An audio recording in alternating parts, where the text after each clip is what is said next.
Hi, I'm Odeean. Today I'm having a look at this beautiful Neca figure from Robocop, ED-209, the future of law enforcement. ED-209 has superior firepower and the reflexes to use it, developed by Omni Consumer Products. So it comes in a kind of collector's box, unlike a lot of other Neca figures which are just in a bubble. This is a pretty good box and it's held securely inside. We've got a picture of the toy on that side, a little bit of a picture of the toy with one of the other Neca Robocop figures on the back. Now it says there's a sound chip in here, but as I'll show in a minute, the sound chip is really terrible. But other than that, it's a pretty good figure, so let's get it out.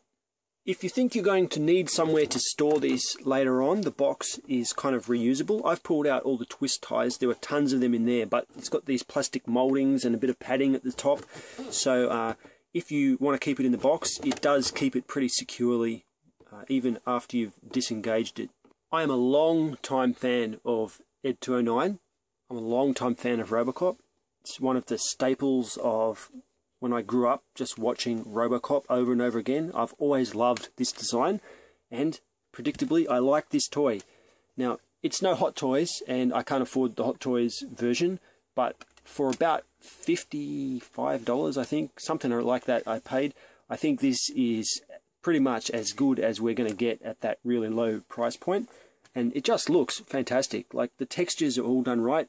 This hatching pattern on the front is textured just like it was in the show. So Neca do a really good job at sculpting, and say what you like about some of the other things that they do with their figures, but the way that they sculpt these figures is top notch, and I think that it's really nice. I mean, look at the detailing there. We've got kind of wires sculpted in that are glued over the joints there.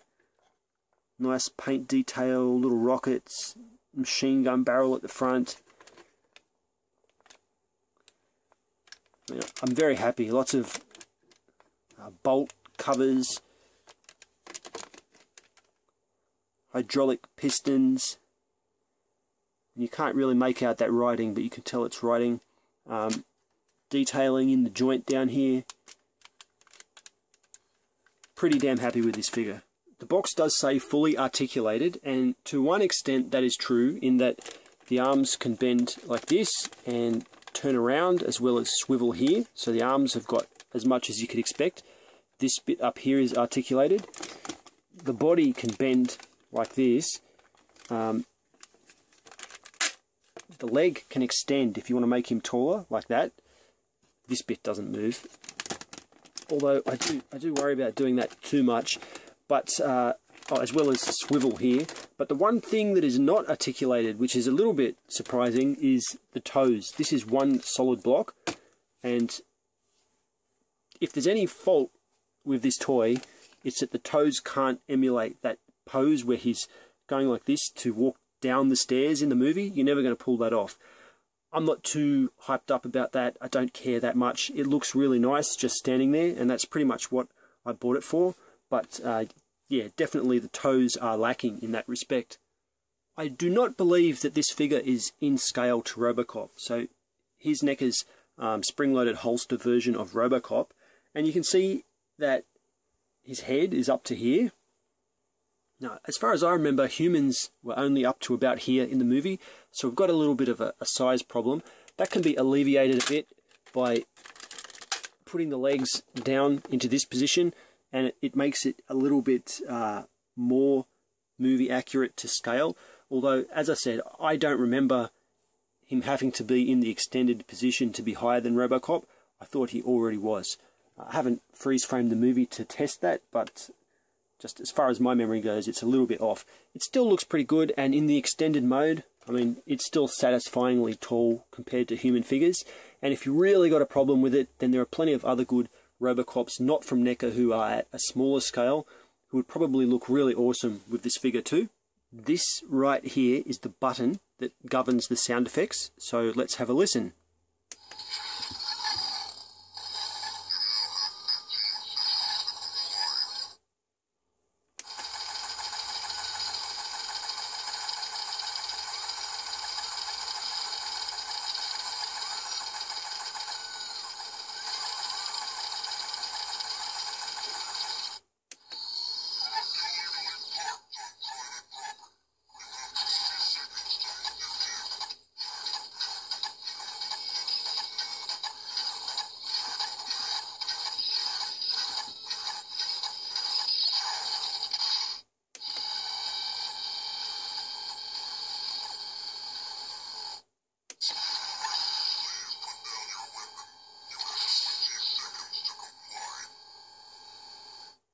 So that sounds terrible.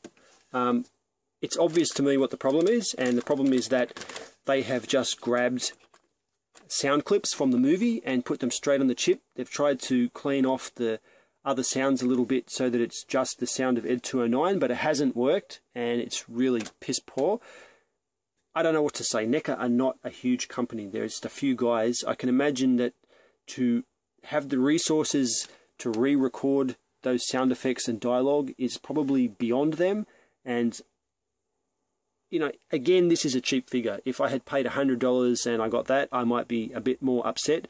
But for half that price, I'm not too upset. Although I think that even, you know, copyright might have something to do with it, but I'm sure that fans out there maybe even have been able to do a better job than that. So it's a little bit weak. My final thoughts, just like all Neca stuff, there's good and bad. The good, in my opinion, outweighs the bad with this figure. It's pretty cheap, and you don't have many options for ED-209. So I would say go out and get it while you can. The price has already been jacked up recently everywhere that sells this. So once it's gone, I got a feeling we're not going to see it again for a pretty long time, especially considering the new movie came out with the new look for ED-209. I doubt that we're going to see this old one until a long time in the future. I like it. I recommend it. This has been my video review for the Omni Consumer Products ED-209 by Neca. I'm odeean. Thank you for watching.